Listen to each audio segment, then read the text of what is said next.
Good afternoon, students. Today we are going to start with Preludes by T.S. Eliot. कल हम लोगों ने prelude का part first and second, first prelude और second prelude को पढ़ा था. Now today we are going to start with our third prelude. Here the speaker returns to the listener. The person or people he referred to as you in the first stanza, he uses this person to depict a general course of action taken by an average resident of the city. आपने देखा कि जो हमने जब first prelude और second prelude पढ़ा तो उसमें यू वर्ड का यूज़ किया गया था. यू से मतलब पोइट जो है उस लिसनर से बात कर रहा था, कोई भी एवरेज रेजिडेंट जो उस शहर में रहने वाला था उसको उस सिटी का जो रोज़मर्रा का जो जीवन था उस शहर का, उसके बारे में उसने बात करी कि किस तरह से पहले वो इवनिंग से शुरू हुआ, इवनिंग के बाद नाइट की बात की उसने, एंड देन फिर morning. This person throws off his blanket but does not get out of bed.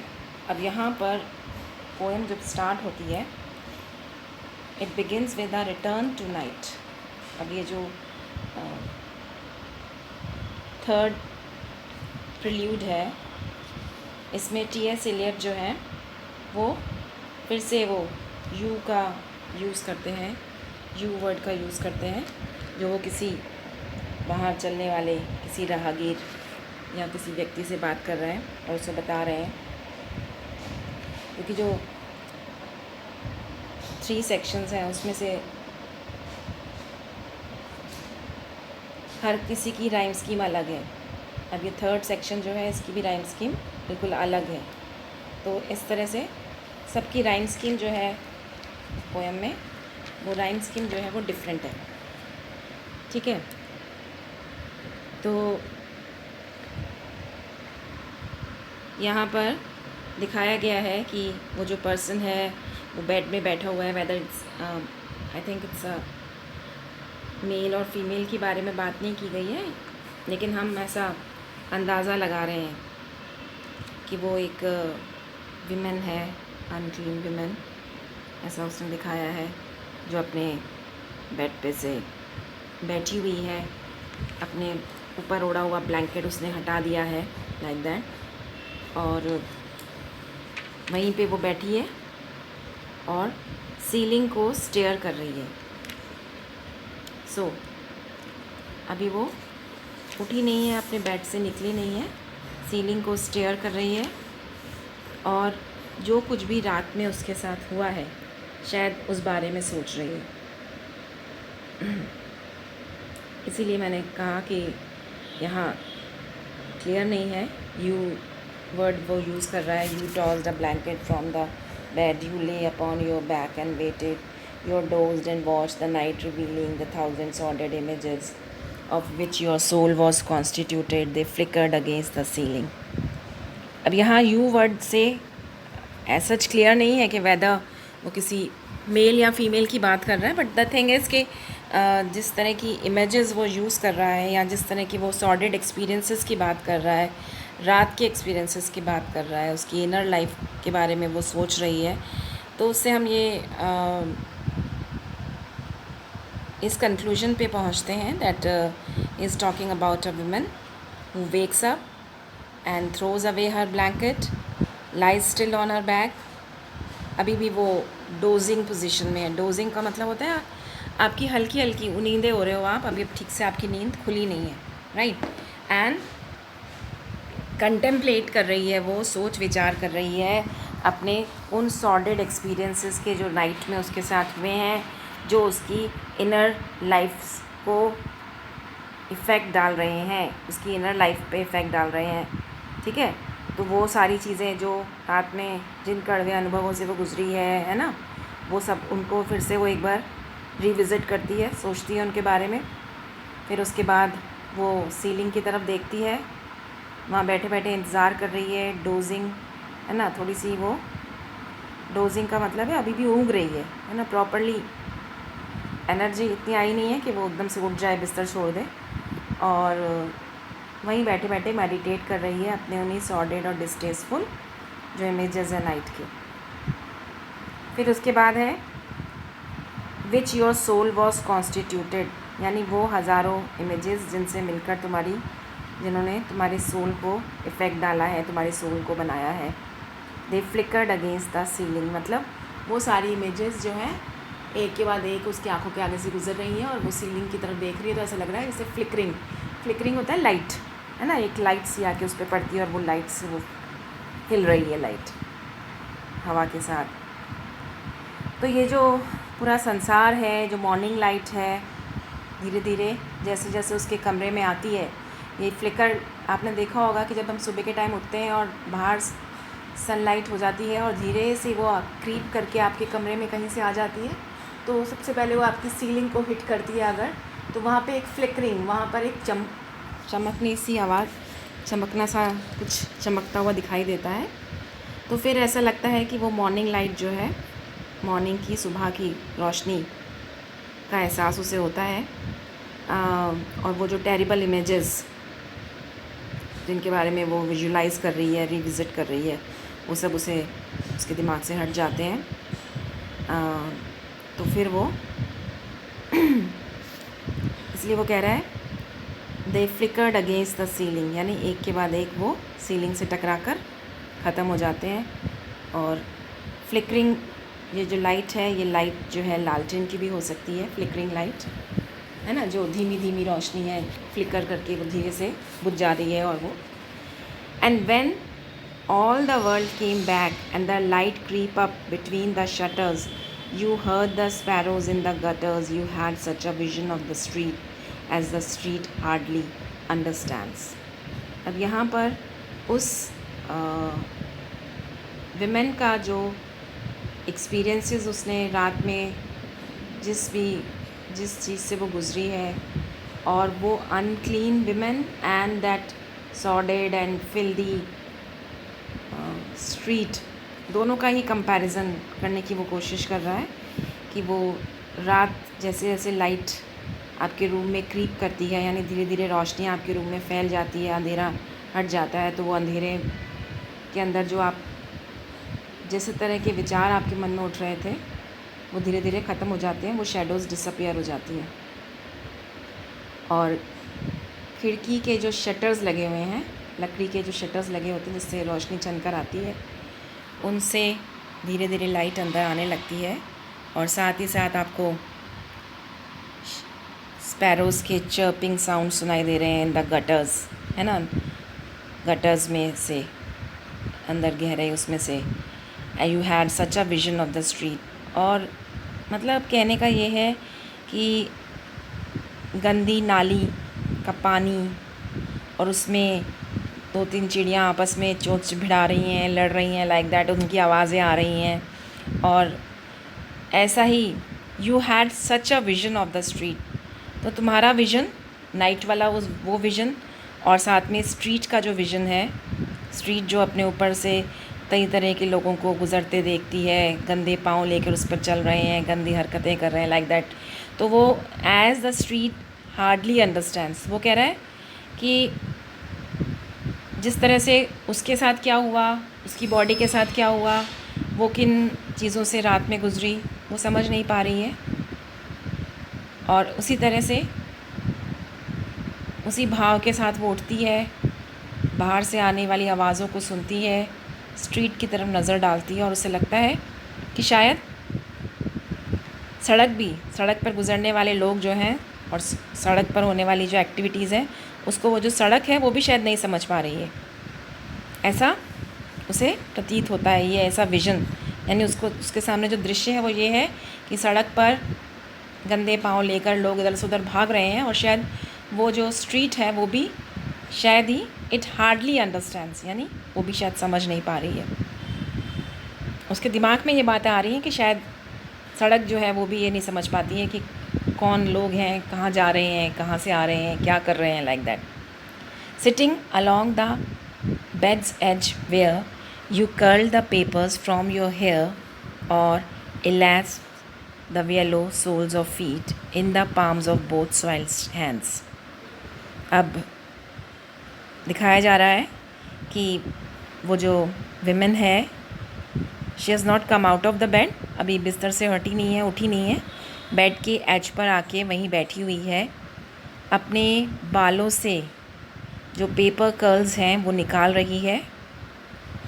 उसके बाद उसने अपने जो फीट हैं, पाँव के नीचे जो सरफेस होता है ना, जो तलवा होता है, उसके तलवे जो कि येलो पीले हो रहे हैं, है ना, उसके हाथ जो गंदे हैं, तो अपने पीले तलवों को थाम लेती है वो अपने हाथों में, in the palms of both soiled hands, है ना, अपनी दोनों हथेलियों में। और उसके हैंड्स कैसे हैं? सॉइल्ड है। सॉइल्ड मतलब वो भी गंदे हैं। तो जिस तरह से बाहर, अब यहाँ पर why the poet has compared the street with this women, जिस तरह से बाहर जो सड़क है वो सड़क जो है रोंदी जा रही है, दे आर ट्रैम्पल्ड, है ना, trampled by so many people, कितने सारे लोग उस पर चलकर इधर से उधर जा रहे हैं। तो वही इमेज जो है, स्ट्रीट वाला इमेज, वही इमेज जो है उसकी माइंड में भी फ्लैश हो रहा है कि उसकी कंडीशन और उस स्ट्रीट की कंडीशन, उस गली की कंडीशन ऑलमोस्ट सिमिलर है। तो लाके इसीलिए वो कह रही है finally the world and the morning light creeps back, और इसलिए वो वही चीज़ अनुभव कर रही है कि वो स्पैरोज़ जो हैं बर्ड्स ट्रीज़ में से निकल कर आ गए हैं, और जो बिल्डिंग के गटर्स हैं, नाली हैं, गंदा पानी है जहाँ से स्मेल आ रही है ना, उसकी आवाज़, उसकी स्मेल को आप महसूस कर पा रहे हो, और आप इमेजिन कर रहे हो कि आपकी कंडीशन और उस गंदी स्ट्रीट की कंडीशन ऑलमोस्ट सिमिलर है। It's not entirely clear what Eliot meant in these lines, but perhaps he was thinking about how one's own image of the world makes the world what it is. हमारी खुद की जो image होती है world के बारे में, या हमारे साथ जो कुछ भी घटित होता है उसी हिसाब से हमारी और सब चीज़ों को लेकर इमेज बन जाती है। तो one's emotions influence how the world seems at any given time. तो जब जैसे इमोशंस आपके दिमाग में उठ रहे होंगे, जिन चीज़ों को आपने महसूस किया है, जिन चीज़ों के से वो गो थ्रू हुई है, सिमिलर इमेजेस, सिमिलर थॉट्स जो है उसके मन में पैदा हो रहे हैं। और जब वो पेपर कर्ल्स की बात कर रहा है तो जो उससे यू वर्ड का क्लियर हो गया है, बिकॉज मेल तो वो हो नहीं सकता, she is a female, that's why she is having curls, paper curls उसने लगा रखे हैं अपने बालों को कर्ल करने के लिए, है ना।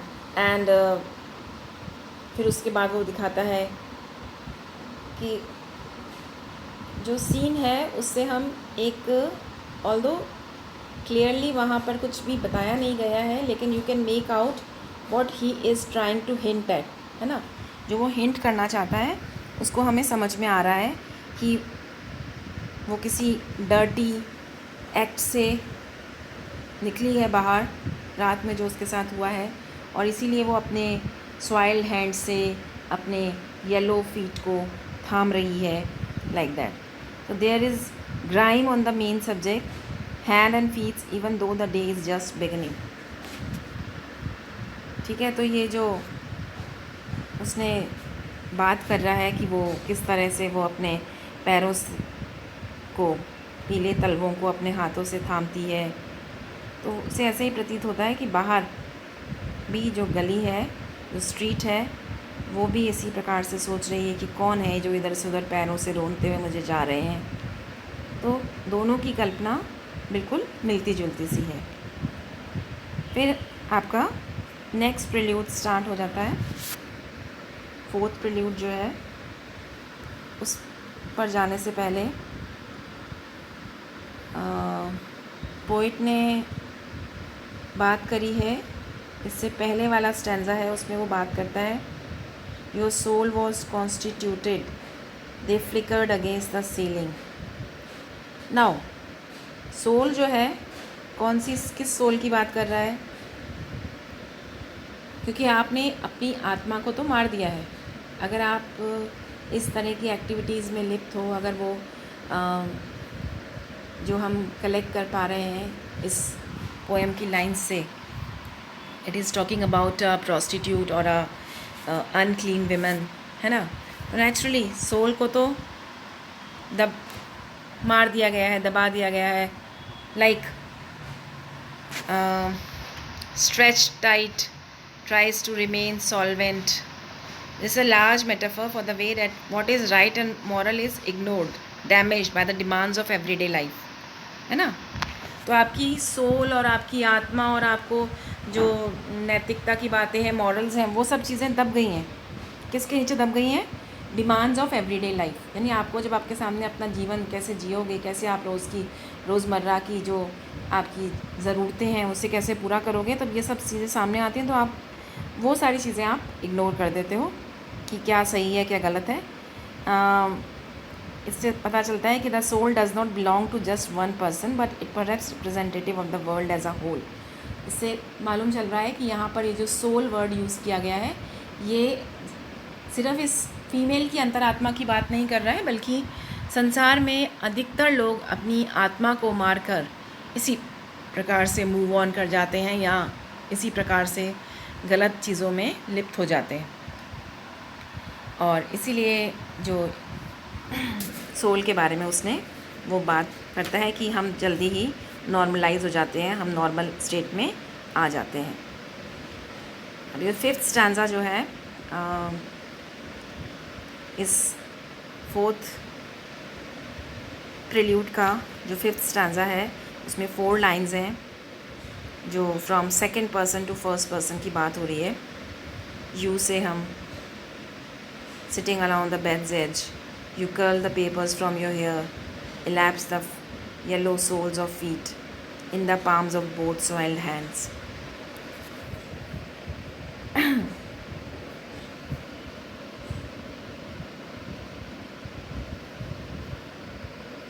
तो ये एक जनरल फीलिंग है, ग्रेस, गुडनेस या physical impact of what listening to one soul could do. यानी आपकी अंतरात्मा आपको बहुत कुछ कहती है बट आप उन चीज़ों की तरफ ध्यान नहीं दे पाते हो।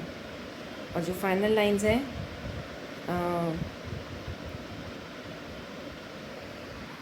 जो his soul stretched tight across the skies that fade behind a city block or trampled by incessant feet at 4 and 5 and 6 o'clock। यानी ये जो स्ट्रीट है वो एक विमेन की तरह है जो कि अपनी बॉडी को स्ट्रेच करके अपनी बैक पे लेटी हुई है एंड उसे कोई फ़र्क नहीं पड़ रहा कि उसकी बॉडी के साथ क्या हो रहा है, बिल्कुल पैसिव है वो, है ना। एंड्योर कर रही है मेल्स के प्रेशर को जो उस पर चढ़ रहे हैं, लाइक दैट जो उस पर चल रहे हैं। The street is also looking on to the sky bending over her on high. इसी तरह से कुछ शेड्स सिटी ब्लॉक्स में फेड हो जाते हैं। Trampled by insistent feet, trampled मतलब उसे दबाया जाता है या उसे ट्रैम्पल का मतलब होता है जब हम किसी को प्रेशर से अपने नीचे दबा देते हैं। इंसिसेंट फीट का मतलब होता है लगातार चलने वाले पाँव द्वारा उस स्ट्रीट को कुचला जा रहा है, like that. At 4 and 5 and 6 o'clock मतलब ये एक्टिविटी जो है 4 बजे भी चल रही है, 5 बजे भी चल रही है, 6 बजे भी चल रही है। तो स्ट्रीट जो है और फीमेल दोनों ही बिल्कुल पैसिव हैं। स्ट्रीट जो है वो अपने स्काई जो ऊपर से बेंड हो रहा है, हाई स्काई में ब्लू स्काई है उसकी तरफ देखती है जो उसके ऊपर झुका हुआ है। लेकिन ये तो सुबह की बात है जब वो सीलिंग की तरफ देखती है फीमेल और वो स्काई की तरफ देखती है स्ट्रीट। लेकिन नाइट में हज़ारों पाँव जो हैं इधर से उधर जाने में उसको कुचलते हुए निकल रहे हैं और वो किसी प्रकार की कोई प्रतिक्रिया नहीं कर रही है। Short square fingers stuffing pipes, evening newspaper, eyes assured to certain certainties, the conscience of a blackened street, impatient to assume the world। इस स्ट्रीट पे चलने वाले लोग जो हैं स्क्वायर शॉर्ट फिंगर्स हैं, उनकी हाथों में टम्बाको की पाइप्स ठूस रखी हैं, इवनिंग न्यूज़पेपर्स हैं, है ना। और आइज़ जो हैं उनकी आंखों में एक चमक है, उन्हें उम्मीद है, फुल ऑफ सर्टेनिटीज़, कुछ निश्चित बातों के होने का पूरा विश्वास है। तो स्ट्रीट जो है वो उसी विमेन की तरह सारा दिन जो है इसी तरह की एक्टिविटीज़ को फेस करती है और उसकी जो कॉन्शियंस है वो धूमिल हो चुकी है, धुंधली हो गई है।